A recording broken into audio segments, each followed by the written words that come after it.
Sa halalan sa Canada, maraming Pilipino sa bansa ang boboto sa kauna-unahang pagkakataon bilang Canadians. Ang mga isyung mahalaga sa first-time voters sa komunidad, sa report ni Pat Fernandez.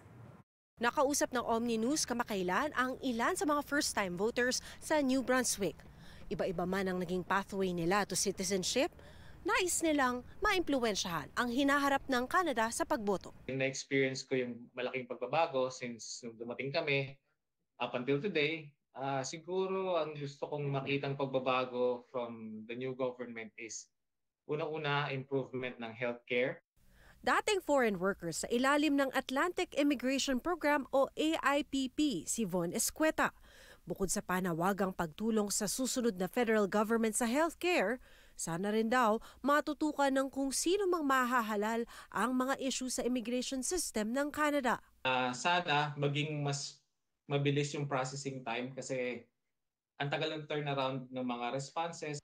Bukod sa pagtutok sa ilang issue sa immigration sa bansa, isa rin daw sa mga pangunahing isyung nais matutukan ng mga Pilipinong first-time voters sa Canada ang krisis sa pabahay na nararanasan sa buong bansa.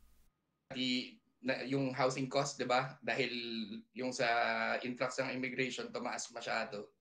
Siguro yung parang makorek yung bagay na yun. Bukod sa housing, ramdam din ng ilang first-time voters ang pagtaas ng presyo ng mga bilihin. Si Ever Garcia, sinabing ramdam daw ang dagok ng inflation.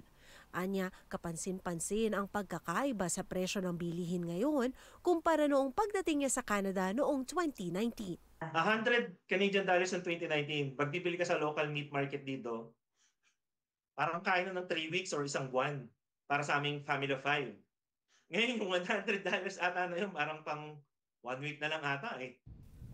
Gayunpaman, malaki raw ang pasasalamat ni Garcia sa naging buhay sa Canada. At ngayong halalan, ang pagboto, isang hakbang daw para mapaglingkuran ang bansang bukas siyang tinanggap. I think there's room for improvement pagdating sa pamamalakad ng gobyerno. As an immigrant, we give back. Pat Fernandez, Omni News, Vancouver.